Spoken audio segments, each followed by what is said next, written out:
سلامونه نیکې هیلې ملګرو هیله ده چې ښه اوسېږئ. امید لرم چې زما د تیرو ویډیوګانو څخه به مو ډېر څه زده کړي اوسېږي. دا به مو زده کړي وي چې باینانس کې څنګه اکاونټ جوړ کړو، څنګه باینانس کې ډیپازیټ وکړو. نن راځو باینانس کې څنګه اخیستنه کولی شو، په باینانس کې څنګه سکې اخیستلی شو او څنګه یې خرڅولی شو.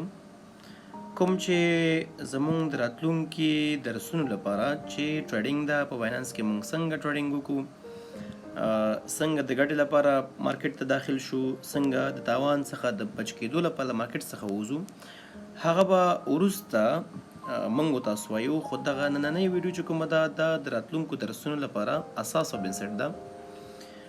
نو راځو باینانس ته داخلیږو. د باینانس انټرفیس ته داخل شو. دلته مونږ ګورو چې مونږ سره په سلهاو سکې موجود دي. مونږ سره که مونږ ویو مور ووهو نو مونږ سره په سلهاو باندې سکې دي چې کومې نوې راغلي دي، کومې پخوا راغلي دي، لنډ شوي دي، کوم په تاوان کې دي، کوم په ګټه کې دي. نو دغه ټولې سکې موږ اخیستلی شو او خرڅولی شو. د سکو اخیستلو او خرڅولو لپاره لازمي ده چې موږ مارکیټ وپېژنو، کله سکه واخلو کله یې خرڅه کړو. کوم وخت مناسب وخت وي چې موږ په هغې کې سکه واخلو یا موږ خپله سرمایه ګذاري په باینانس کې وکړو په یو مشخصه سکه باندې.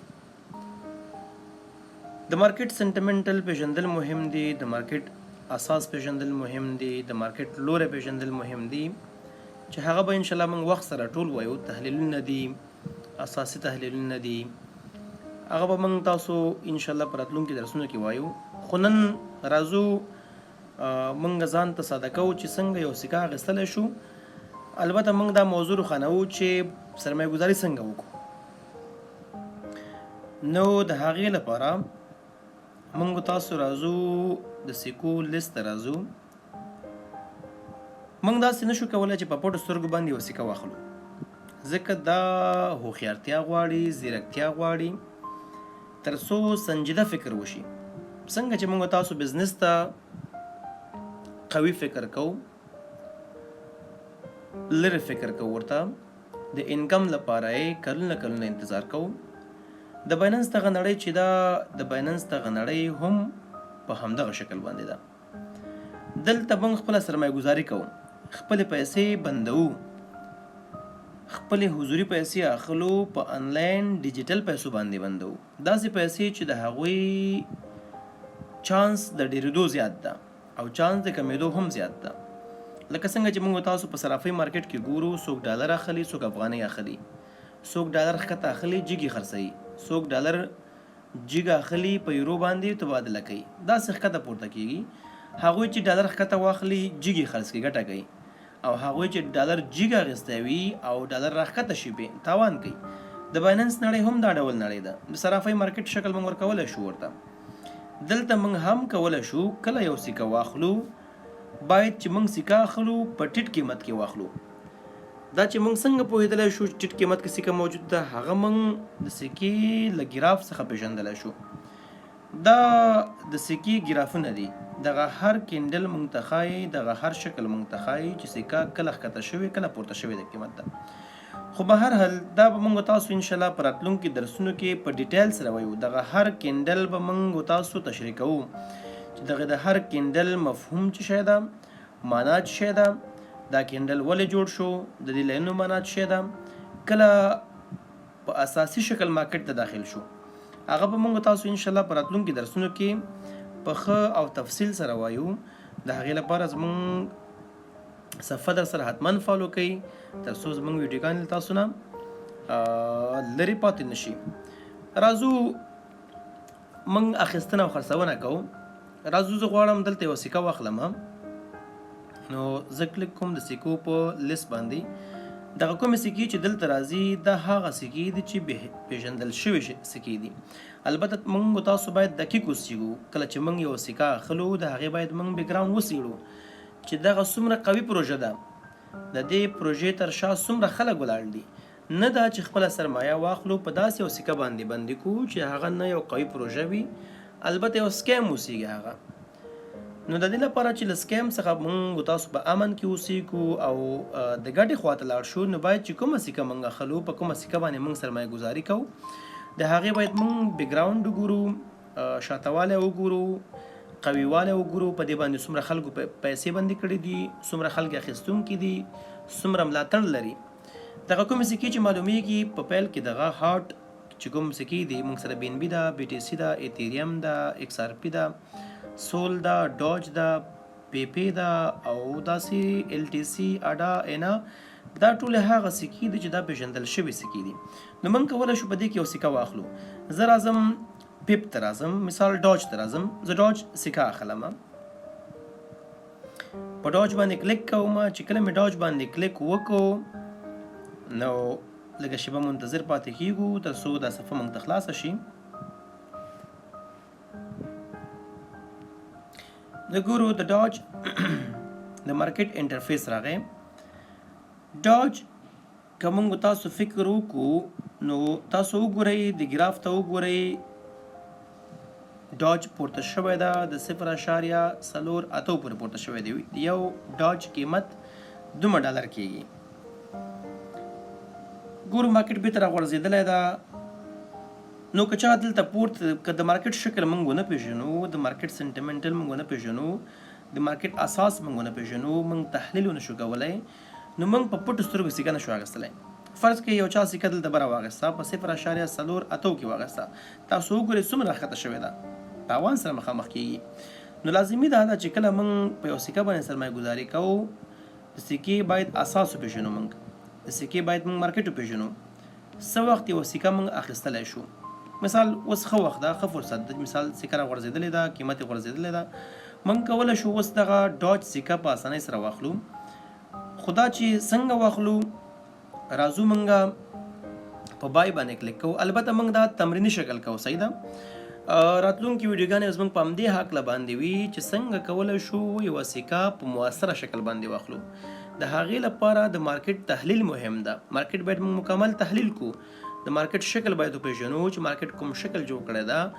آیا امکان شته چې مارکیټ پورته لاړ شي یا امکان شته چې مارکیټ نور هم ډاون راشي؟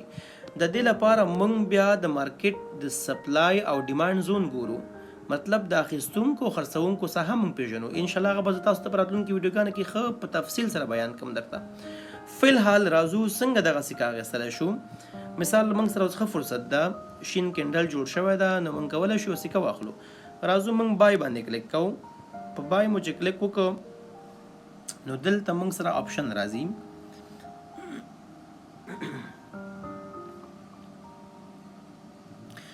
فلحال د دې سکې قیمت چې د 0.20 ده، نو موږ کولی شو چې بای وکړو.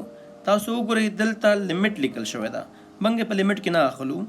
لیمټ معنا یو حد ټاکل، مطلب دا سکه که چېرته 3 ته ورسیږي زه اخلم، یا مثال داسې نه وای، داسې وای که چېرته دا سکه ښکته راشي، د 2 نه ښکته راشي زه بیا اخلم. مثال اوس په کوم ځای کې ده، اوس په 0 کې ده، زه غواړم لیمټ ټاکم. لیمټ معنا داسې یو سرحد ټاکم، زه که چېرته قیمت هغې ته راوغورځېږي نو بیا دې ما ته دا سکه واخیستلی شي. مثال څوک وایي چې دا سکه خو اوس قیمته ده، زه نه غواړم دا واخلم، نو لیمټ ټاکي. ورته لیمټ داسې نقطه ټاکي، فرض کې مثال دا نقطه ټاکي، دلته د 0.14 نقطه ټاکي.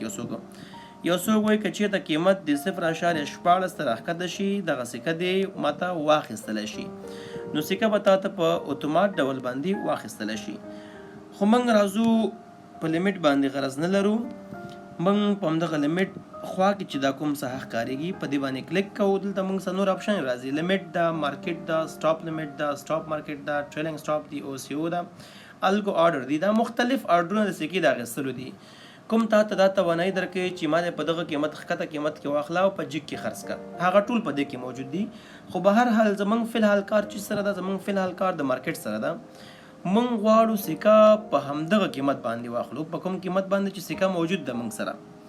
موږ غواړو په همدې مارکیټ کې قیمت واخلو، یعنې په دې حال قیمت کې موږ سکه واخلو.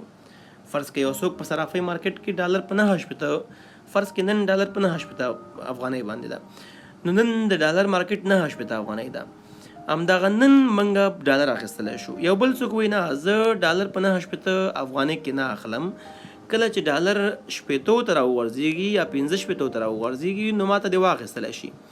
هغې ته لیمټ آرډر ویل کېږي. بیا که موږ غواړو چې په همغه وخت کې واخلو، آن د سپاټ یې واخلو، هغې ته موږ مارکیټ وایو. نو موږ اوس مارکیټ انتخاب کو. موږ چې مارکیټ انتخاب کو نو موږ سره لاندې وګورئ 50 ډالر دي. موږ غواړو دغه سکه د 50 ډالرو واخلو. که تاسو ټول غواړئ د ټولو اخیستلی شئ، که تاسو غواړئ د لږو هم اخیستلی شئ. دا موږ داسې کشکاږو، تاسو کولی شئ دلته هم ولیکئ په لنډ شکل باندې. په دې ځای کې تاسو کولی شئ مقدار ولیکئ. مثال موږ سره 50 ډالر دي، که تاسو د 50 ډالر غواړئ خو 50 ډالر ولیکئ، که نه غواړئ مثال زه غواړم د 20 ډالر واخلم دا سکه، د 20 ډالرو زه اخلم. نو بای کوم، بای وهم، بای ډاج د 20 ډالرو ماته واخیستلی شي. دا به دغه سکه به ماته د 20 ډالرو واخیستلی شي. څومره ډاج ماته راکوي؟ 241 ډاج ماته راکوي. زه یې اخلم. دا ده بای مې پې ووهم.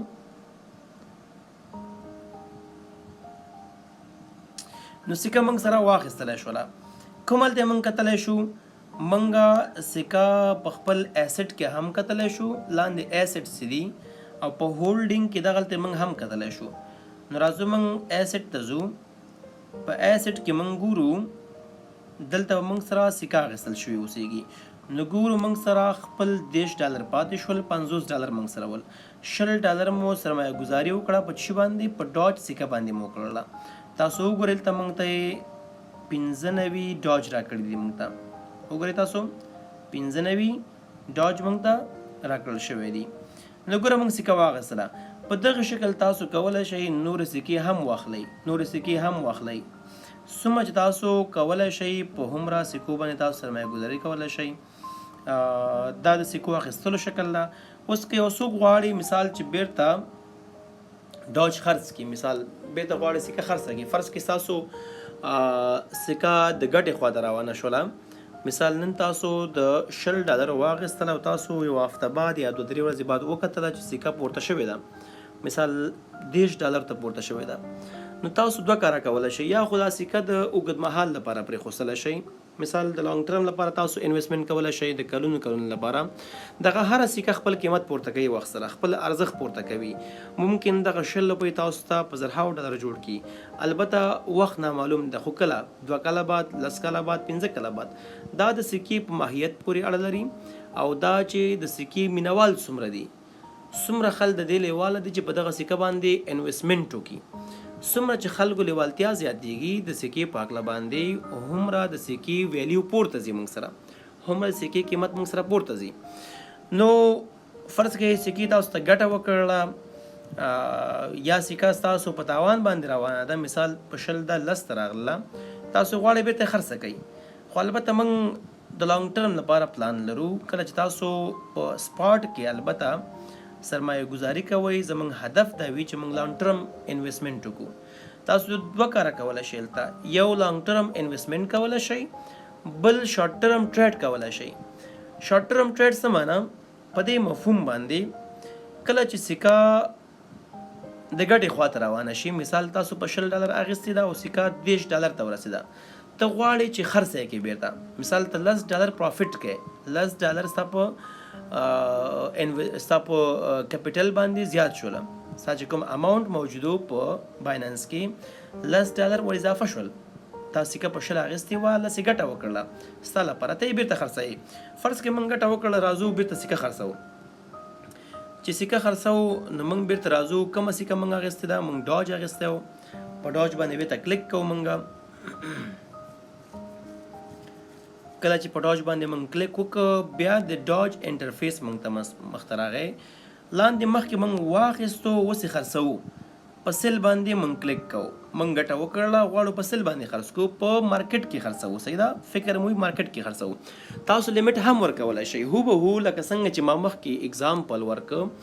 یو کس ډالر په 88 کې صرافۍ مارکیټ کې چې کومې بولیانې وهل کېږي، مثال هوبهو د دې مثال هم هغه شان دی ده. تاسو فرض کې ډالر په 8 افغانۍ باندې واغستل، اوس تاسو څه خرڅوئ، تاسو لیمټ ورکولی شئ ورته. دلته موږ سره لیمټ موجود و که نه، buy or sell at a specific price or better. نو تاسو کولی شئ مثال ډالر ته یو لیمټ ورکړئ. مثال ته وایي که چېرته ډالر 80 ته ورسیږي ما ته یې خرڅ کا، نو ستا پرافټ ده، دا د پرافټ شکل شو، ته په پرافټ کې خپل ډالر سیل کوې. هو دلته هم ده. نو مارکیټ څنګه ده، هغه یو لیمټ ده. مثال پته نه لګي چې ډالر به څه وخت 80 ته پورته کېږي، خو ته یو لیمټ ټاکې ورته. خو ممکن ډالر 80 ته پورته نشي په لنډ وخت کې، ستا حوصله ختمېږي یا ستا ارجنټ کار پیدا کېږي پیسو ته. ته ځې ډالر چې ګورې ستا په 80 کې اخیستې دي، په 88 کې دي. په مارکیټ کې فی الحال مثال ډالر په 88 کې ده، ته مستقیم مارکیټ باندې کلیک کې په مارکیټ کې قیمت ډالر فروش کوي. هو عیني مثال د دې هم ده. مثال موږ ګورو چې موږ د 10 ډالرو ډاج واغېسته، اوس ګورو مثال ډاج پورته شوی ده او موږ ته 10 ډالر پروفیټ راکړی ده. نو موږ غواړو چې دستي خرڅ کړو. چې دستي خرڅوو نو موږ باید مارکیټ انتخاب کو، نه لیمټ باید انتخاب شي، یوازې باید مارکیټ انتخاب شي. مارکیټ چې انتخاب شو، دلته راځو دغه کوم لاندې سیس چې دا مکمل موږ کش کاږو، 100 ته رسوو. 100% ته چې ورسېده موږ یې بېرته خرڅوو، 100% ته رسوو او 100 ډاج وهو. اوس که وګورو بېرته به زموږ پیسې اوښتې وي ډالر ته، موږ سره به کومه سکه موجود نه اوسېږي. تاسو وګورئ بېرته زموږ پیسې تقریبا 9.8 خو بېرته همغه 50 ډالر تقریبا برابرېږي، راونډ آف چې کوو. نو موږ سکه خرڅه کړله. په دغه شکل باندې موږ یوه سکه اخیستلی شو، یوه سکه خرڅولی شو. ما مخکې مو ویلې چې د دې لپاره چې موږ پرافټ وکړو، د پرافټ لپاره موږ باید د سکې اساس وپېژنو، د مارکیټ شکل وپېژنو، په مارکیټ کې د اخیستونکو د تقاضا ساحه وپېژنو چې په کومه ساحه کې اخیستونکي تقاضا زیاتېږي. باید د خرڅوونکو د خرڅولو ساحه وپېژنو، په کوم ځای کې خرڅوونکي لیوالتیا پیدا کوي تر څو سکه خرڅه کړي. دا او دې ته ورته نور موضوعات به انشاءالله موږ تاسو په راتلونکي ویډیوګانو کې په تفصیل سره وایو، کوم چې زموږ د ټریډینګ اساس جوړوي او موږ ته دا وړتیا راکوي چې څنګه په دغه نړیوال ډیجیټل مارکیټ کې انویسټمنټ وکړو او څنګه پروفیټیبل په دغه مارکیټ کې پاتې شو. که تاسو سره هر څنګه پوښتنه وي تاسو کولی شئ موږ ته په کمنټ کې ولیکئ. موږ به انشاءالله ستاسو پوښتنې ته سالم او منطقي جواب ووایو. ډېره زیاته مننه. تاسو ټول ته ښه وخت ښه شي وي.